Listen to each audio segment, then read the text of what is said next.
नमस्कार, जय हिंद, वंदे मातरम साथियों।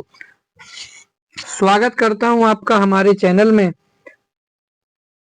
सीटेट दिसंबर में आयोजित होने वाली है और उसी की तैयारी में हम लगे हुए हैं, जिसमें हमने चाइल्ड डेवलपमेंट सीडीपी के अंतर्गत प्रश्नोत्तर सीरीज का आयोजन किया है।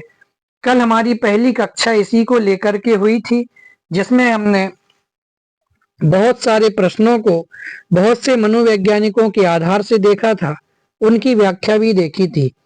आज हमारी प्रश्नोत्तर सीरीज का दूसरा भाग है, जिसमें हम 31 से लेकर के 60 नंबर तक के प्रश्नों को हल करेंगे और इसके अलावा जो भी इसकी व्याख्या रहेगी उस व्याख्या को भी देखने का प्रयास करेंगे।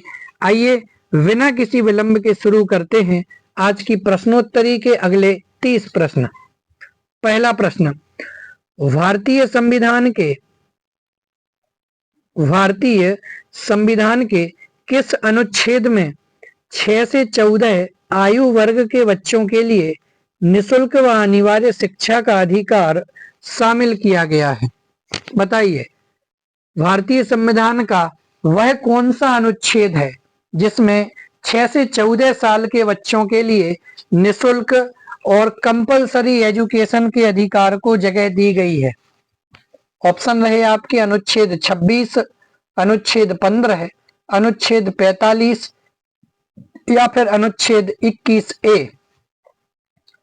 तो आपका ऑप्शन सही हो जाएगा अनुच्छेद 21A। अनुच्छेद 21A में बच्चों के लिए कौन सी आयु वर्ग के 6 से 14 आयु वर्ग के बच्चों के लिए निशुल्क और कंपलसरी एजुकेशन का अधिकार शामिल किया गया है। अगला प्रश्न देखते हैं। क्रेसमर ने व्यक्ति को निम्न में से किस प्रमुख प्रकार में वर्गीकृत किया है?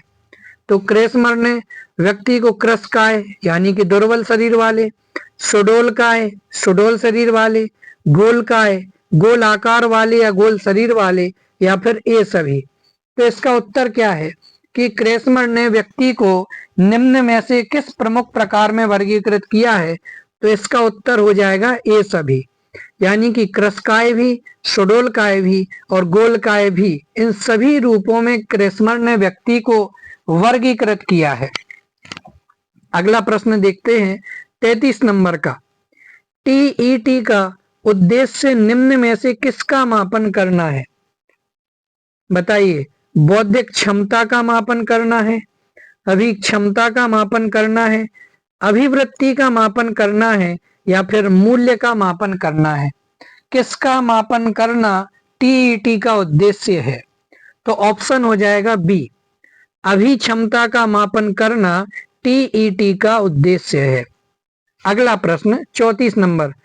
संघनन का सिद्धांत निम्न में से किसकी व्याख्या करता है? ऑप्शन ए अधिगम की, ऑप्शन बी स्मृति की, सी अभिप्रेरणा की, या डी सृजनात्मकता की? बताइए, किसकी व्याख्या करता है? कौन सा संघनन का सिद्धांत किसकी व्याख्या करता है? तो भैया स्मृति की व्याख्या करता है। कौन? संघनन का सिद्धांत।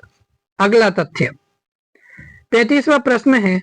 निम्न में से कौन सी शिक्षा मनोविज्ञान की सर्वाधिक व्यक्तिनिष्ठ विधि, सबसे ज्यादा व्यक्तिनिष्ठ विधि कौन सी है? ऑप्शन ए अंतर्दर्शन, बी बहिर्दर्शन, सी अवलोकन, या डी प्रयोगीकरण? बोलिए, कौन सी शिक्षा मनोविज्ञान की इसमें से सबसे अधिक व्यक्तिनिष्ठ विधि है? अब व्यक्तिनिष्ठ, जहां बहिर्दर्शन की बात है वहां तो एक व्यक्ति के ऊपर फोकस नहीं किया जाता। अवलोकन प्रयोगीकरण के साथ भी यही हालत है। तो अंतर्दर्शन, ये अंतर्मुखी वृत्ति वाली या सेल्फ जो आकलन किया जा रहा है, यही व्यक्तिनिष्ठ विधि है। सबसे ज्यादा व्यक्तिनिष्ठ विधि अंतर्दर्शन है। अगला प्रश्न 36 नंबर का। अल्बर्ट बांडुरा निम्न में से किससे संबंधित है? कौन? अल्बर्ट बांडुरा। अल्बर्ट बांडुरा निम्न में से किससे संबंधित है? ऑप्शन ए सामाजिक अधिगम के सिद्धांत से, ऑप्शन बी व्यवहारवादी सिद्धांत से, ऑप्शन सी संज्ञानात्मक विकास का सिद्धांत से, या ऑप्शन डी मनोलैंगिक विकास के सिद्धांत से अल्बर्ट बांडुरा किससे संबंधित है? बोलिए। तो ऑप्शन ए हो जाएगा, सामाजिक अधिगम के सिद्धांत से अल्बर्ट बांडुरा संबंधित है। किससे? सामाजिक अधिगम के सिद्धांत से। अगला प्रश्न देखते हैं 37 नंबर का। अधिगम वक्र में पठार बनता है, ठीक है ना। अधिगम वक्र में पठार बनता है माने सीखने में रुकावट कहाँ पैदा हो जाती है या किसके कारण से? जैसे हम देखते हैं ना कि हम चलते चले जा रहे हैं और चलते चलते कहीं पर अचानक से हमें रुकना पड़ता है, कोई पेड़ पड़ा हुआ हो, कोई बड़ा पहाड़ सा आ गया हो, कोई पठार बन गया हो, तो उसके कारण से हम आगे नहीं बढ़ पाते हैं। तो अधिगम यानी कि सीखने में भी एक पठार बन रहा है, पठार आ रहा है, तो ये किसके कारण से रुकावट पैदा हो रही है? तो क्या परिपक्वता के कारण से रुकावट पैदा हो सकती है? तो जी नहीं, परिपक्वता के कारण से रुकावट पैदा नहीं हो सकती। अभिप्रेरणा के कारण से रुकावट पैदा होती है? तो बिल्कुल नहीं, ये तो सीखने में मदद करता है। थकान के कारण या फिर अभिरुचि, रुचियां भी व्यक्ति के सीखने में मदद करती हैं, तो इससे भी पठार की संभावना नहीं है। तो आपका ऑप्शन सी, थकान के कारण से अधिगम वक्र में पठार बनता है, तो ऑप्शन सी आपका बिल्कुल सही हो जाएगा। 38 नंबर का प्रश्न, दर्पण चित्र परीक्षण। कौन सा? दर्पण चित्र परीक्षण किसको मापने हेतु प्रयुक्त किया जाता है? ऑप्शन ए अधिगम की गति को, अधिगम अंतरण, या सृजनात्मकता को, या अभिरुचि को। तो दर्पण चित्र परीक्षण किसको मापने हेतु प्रयुक्त होता है? तो अधिगम की गति को मापने हेतु दर्पण चित्र परीक्षण का प्रयोग किया जाता है। किसको? अधिगम की गति किस प्रकार की चल रही है, इसे मापने के लिए दर्पण चित्र परीक्षण का प्रयोग किया जाता है। अगला प्रश्न, क्लाउड पिक्चर टेस्ट, नया शब्द आपके लिए। क्लाउड पिक्चर टेस्ट में से किसके मापन में प्रयुक्त होता है? इनमें से जो नीचे आपको 4 ऑप्शन दिए गए हैं, तो क्लाउड पिक्चर टेस्ट किसके मापने में प्रयुक्त होता है? बुद्धि के, व्यक्तित्व के, अभिक्षमता के, या अभिरुचि के। अब जब हम पिक्चर ले रहे हैं तो व्यक्ति की ही पिक्चर लेंगे, तो व्यक्तित्व के मापने में आप इसे इस प्रकार से याद रखें कि जब भी पिक्चर ली जाती है तो पूरे व्यक्ति की पिक्चर ली जाती है, तो व्यक्तित्व के मापने में क्लाउड पिक्चर टेस्ट प्रयुक्त किया जाता है। अगला प्रश्न 40वां, निम्न में कौन सा शेष से भिन्न है? चलिए अलग को पहचानना है। Option A TAT, option B 16PF, option C Raven का परीक्षण, या option D draw a man का परीक्षण। कौन सा इसमें भिन्न है? तो TAT, 16PF और ड्रॉ ए मैन, ये तीनों तो किसी ना किसी रूप में आपस में संबंधित हैं। एकमात्र रेवेन का परीक्षण इससे अलग है, तो ऑप्शन सी हो जाएगा कि रेवेन का परीक्षण निम्न में से सबसे अलग है। प्रश्न नंबर 41, 7, 8, 9, 10, 11, 12 इनके बीच की माध्यिका 8, 9, 10 या 9.5। तो इसके बीच की माध्यिका हो जाएगी 9.5। क्या हो जाएगी? 9.5। अगला प्रश्न देखते हैं, प्रश्न नंबर 42। प्रश्न नंबर 42 बहुत ही महत्वपूर्ण विषय प्रश्न है और कई बार पूछा जा चुका है और इससे किसी न किसी संबंध में प्रश्न आता ही है। सूझे या अंतर्दृष्टि के सिद्धांत का प्रतिपादन किसने किया है? कौन सा? सूझे या अंतर्दृष्टि के सिद्धांत का प्रतिपादन किसने किया है? ऑप्शन ए थॉर्नडाइक ने, ऑप्शन बी गेस्टाल्टवादी मनोवैज्ञानिक ने, ऑप्शन सी हेगार्टी ने, या ऑप्शन डी स्किनर ने। तो किसने किया है सूझे या अंतर्दृष्टि के सिद्धांत का प्रतिपादन? यह प्रयोग एक चिंपैंजी पर किया गया था और यह एक बहुत ही महत्वपूर्ण प्रश्न है जिसने मनोविज्ञान में प्रवेश लिया है उसे भी इसका उत्तर पता होना चाहिए। और यदि आपको अभी भी इसका उत्तर नहीं पता तो वास्तव में आपकी सीडीपी की तैयारी बिल्कुल नहीं है। तो बोलिए, इसका उत्तर हो जाएगा गेस्टाल्टवादी मनोवैज्ञानिक। उन्होंने सूझ या अंतर्दृष्टि के सिद्धांत का प्रतिपादन किया है और वो कौन थे? कोहलर। कोहलर और कोफका।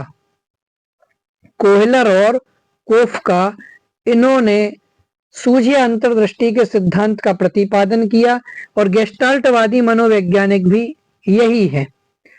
अगला प्रश्न देखते हैं 43 नंबर का कि मैक्ड्यूगल के हिसाब से प्रत्येक मूल प्रवृत्ति से संबद्ध होता है। क्या होता है प्रत्येक मूल प्रवृत्ति से संबद्ध? ऑप्शन ए संज्ञान, ऑप्शन बी संवेग, सी संवेदना या डी चिंतन। बोलिए, मूल प्रवृत्ति से संबंधित क्या होता है? तो ऑप्शन बी संवेग। जो संवेग है वही मूल प्रवृत्ति से संबंधित होता है। 44वां प्रश्न, पूर्व अनुभव के आधार पर संवेदना को अर्थ प्रदान करना कहलाता है। क्या कहलाता है? पूर्व अनुभव के आधार पर संवेदना को अर्थ प्रदान करना क्या कहलाता है? ऑप्शन ए संवेदना, वी प्रत्यक्ष ज्ञान, सी अभिप्रेरणा या डी कल्पना। बोलिए, क्या हो सकता है? ऑप्शन बी प्रत्यक्ष ज्ञान। तो अपने पूर्व अनुभव पर या पुराने अनुभव के आधार से संवेदना को अर्थ प्रदान करना ये प्रत्यक्ष ज्ञान ही कहलाता है। अगला प्रश्न 45 नंबर का, 5 वर्ष के मोहन की मानसिक आयु 8 वर्ष है तो उसकी बुद्धि लब्धि कितनी होगी? क्या मोहन की आयु कितनी है? मोहन की जो वास्तविक आयु है, रियल एज है, तो मोहन की वास्तविक आयु तो है 5 साल और मानसिक आयु कितनी है? तो मानसिक आयु है 8 साल। तो इसकी बुद्धि लब्धि को आपको ज्ञात करना है, तो बुद्धि लब्धि कितनी होगी? तो इसका सूत्र आता है एक कि भैया यदि हमें इनकी बुद्धि लब्धि पता करनी है तो मानसिक आयु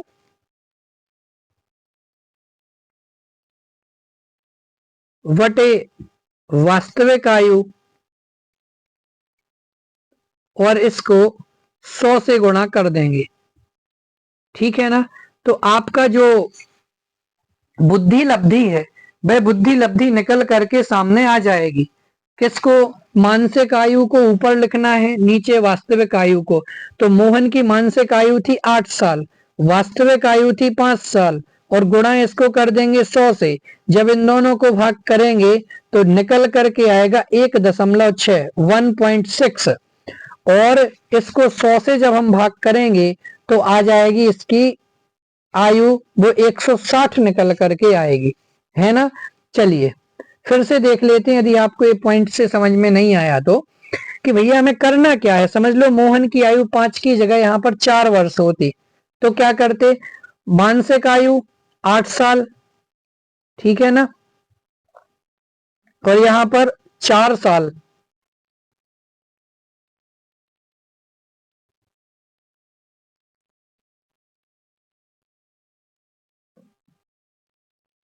है ना? तो यदि इसकी आयु 4 साल थी तो हम क्या लिखेंगे? 4 वर्ष इसकी जो समझ लीजिए मानसिक आयु 8 साल और वास्तविक आयु 4 साल, इसको 100 से गुणा करेंगे तो 4 दूनी 8 हो जाएगा और 100 का 2 से गुणा करेंगे तो 200। तो जो इसकी बुद्धि लब्धि निकल करके आती वो 200 होती। तो 5 वर्ष के मोहन की वास्तविक आयु बुद्धि लब्धि कितनी होगी? तो इसकी बुद्धि लब्धि होगी 160। कितनी हो जाएगी? 160 हो जाएगी। 46वां प्रश्न, कौन सा बुद्धि लब्धि स्तर मंद बुद्धि वाले बच्चों का प्रशिक्षण योग्य बुद्धि स्तर कहलाता है? एक कल हमने बुद्धि लब्धि का चार्ट टर्मेन के हिसाब से आपके सामने रखा था। तो ऑप्शन ए 70 से 79, बी 50 से 69, सी 36 से 49 या डी 35 एवं निम्न।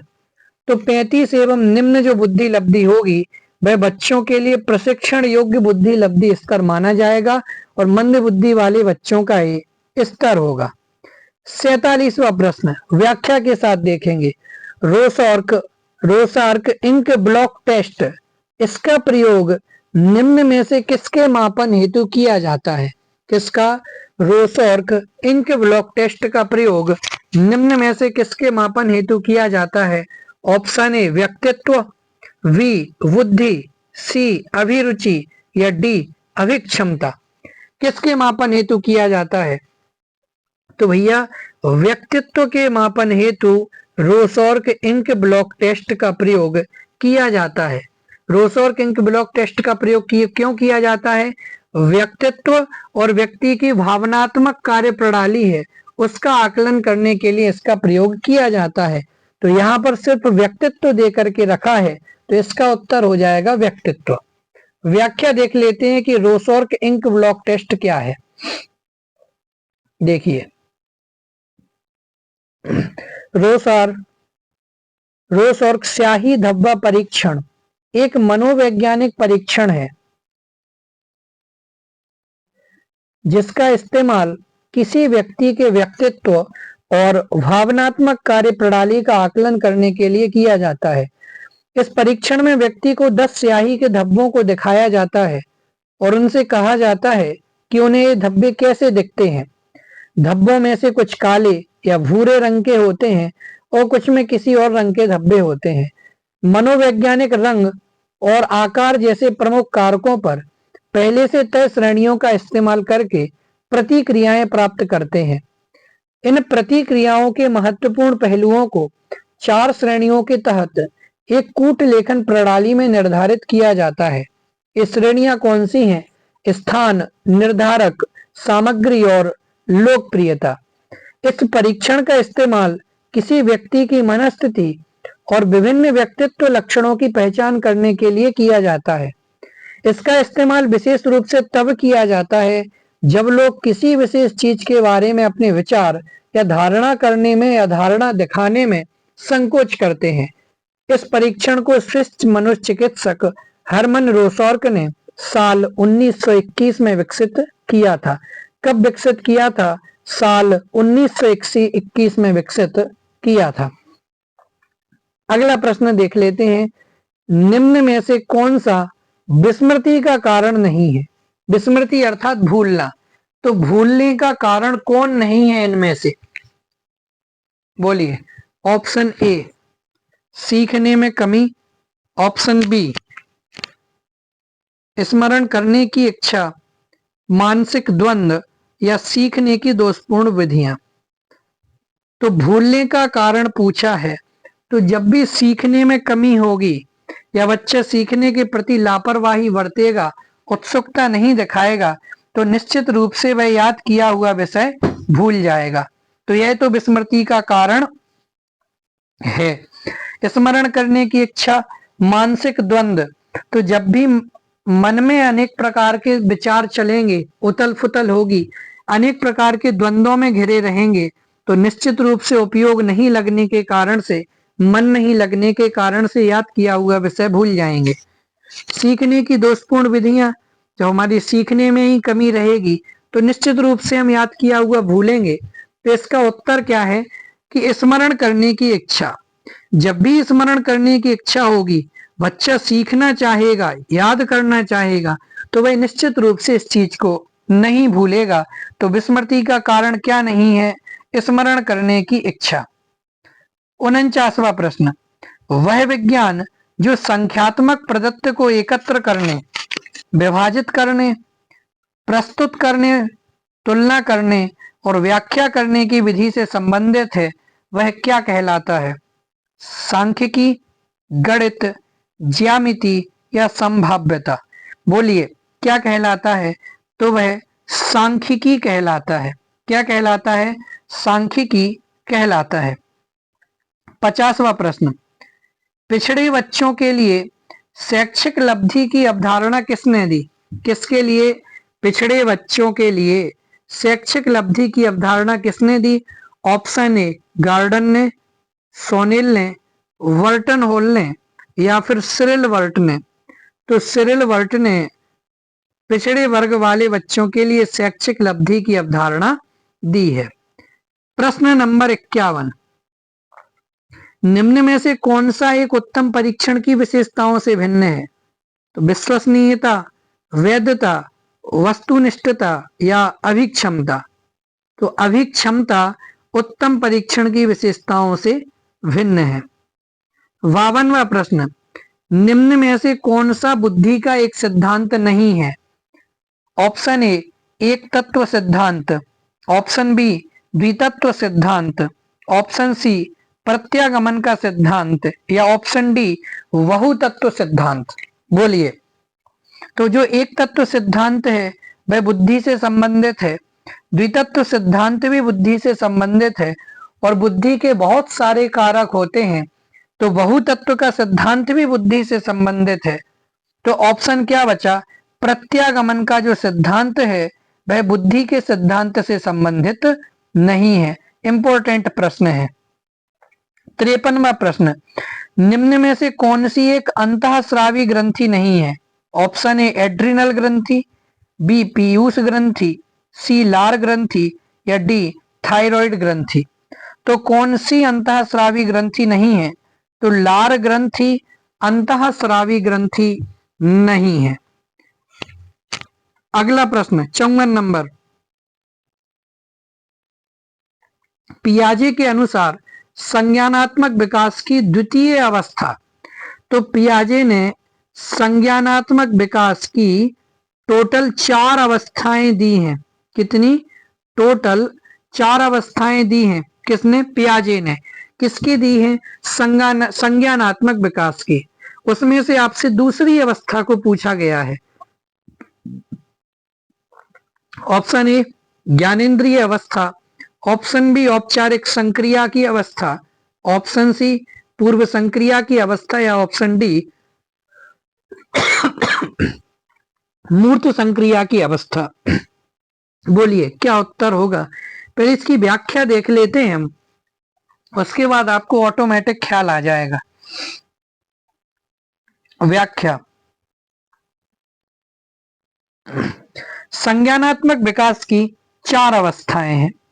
पहला संवेदी मोटर अवस्था, दूसरा पूर्व संक्रियात्मक अवस्था, तीसरा मूर्त संक्रियात्मक अवस्था या अमूर्त संक्रियात्मक अवस्था। ये 4 अवस्थाएं संज्ञानात्मक विकास की हैं। पहली संवेदी मोटर अवस्था जन्म से लेकर के 2 साल तक होती है। पूर्व संक्रियात्मक अवस्था 2 से लेकर 7 साल तक होती है। मूर्त संक्रियात्मक अवस्था 7 से 12 की उम्र तक होती है और अमूर्त संक्रियात्मक अवस्था 12 से 15 साल की आयु तक होती है। तो दूसरी अवस्था कौन सी थी? पूर्व संक्रियात्मक अवस्था। तो अपना उत्तर कौन सा हो जाएगा? ऑप्शन सी पूर्व संक्रिया की अवस्था। चलिए आगे बढ़ते हैं और इसके बारे में विशेष समझ लेते हैं। इन अवस्थाओं के बारे में ज्यादा जानकारी, जो संवेदी मोटर अवस्था पहली अवस्था है, उसमें बच्चे वस्तु स्थायित्व को समझना शुरू कर देते हैं। किसमें? पहली अवस्था में, जो 0 से 2 साल तक की उम्र है। पूर्व संक्रियात्मक अवस्था में बच्चे प्रतीकात्मक विचार को विकसित करने लग जाते हैं।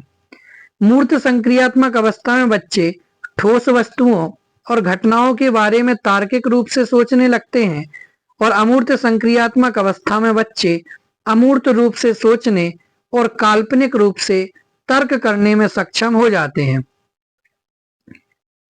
चलिए आगे बढ़ते हैं। 55वां प्रश्न, शारीरिक विकास को प्रभावित करने वाला कारक कौन सा है? ऑप्शन ए वंशानुक्रम, बी वातावरण, सी खेल तथा व्यायाम या डी ए सभी। तो आपका ऑप्शन डी सही हो जाएगा, क्योंकि वंशानुक्रम हो, चाहे वातावरण हो, चाहे खेल हो या फिर व्यायाम हो, ये सभी के सभी शारीरिक विकास को प्रभावित करने वाले कारक होते हैं। प्रश्न नंबर 56, बुद्धि लब्धि की गणना का सही सूत्र अभी आपको ऊपर बता करके आया था कि 5 वर्ष के मोहन की वास्तविक मानसिक आयु 8 वर्ष है। तो वहां क्या था? मानसिक आयु वटे वास्तविक आयु गुणा 100। ठीक है ना? तो आपका ऑप्शन ए सही हो जाएगा। अगला प्रश्न देखते हैं। चिंतनशील सोच की चर्चा इनमें से किसने की है? डेवी ने, रॉस ने, वुडवर्थ ने या ड्रेवर ने? तो डेवी ने चिंतनशील सोच की चर्चा की है। अगला प्रश्न 58वां, आगमनात्मक तर्क के स्तरों में कौन सा शामिल नहीं है? अवलोकन, प्रयोग, सामान्यीकरण या कल्पना? तो कल्पना आगमनात्मक तर्क के स्तरों में शामिल नहीं किया गया है। 59वां प्रश्न, सीखी गई बात को धारण करने और पुनः स्मरण करने में असफल होना कहलाता है क्या? विस्मरण है, स्मरण है, धारण है या चिंतन है? तो विस्मरण कहलाता है। क्या कहलाता है? कि सीखी गई बात को धारण करना और पुनः स्मरण करना, इसमें असफल होना निश्चित रूप से विस्मरण कहलाएगा। और आज का अंतिम प्रश्न 60 नंबर का, मूल प्रवृत्ति की एक प्रमुख विशेषता है जो किसमें पाई जाती है? केवल मनुष्यों में, केवल बिल्लियों तथा चूहों में, सभी प्राणियों में, तथा यह जन्मजात प्राकृतिक होती है या केवल कलाकारों में?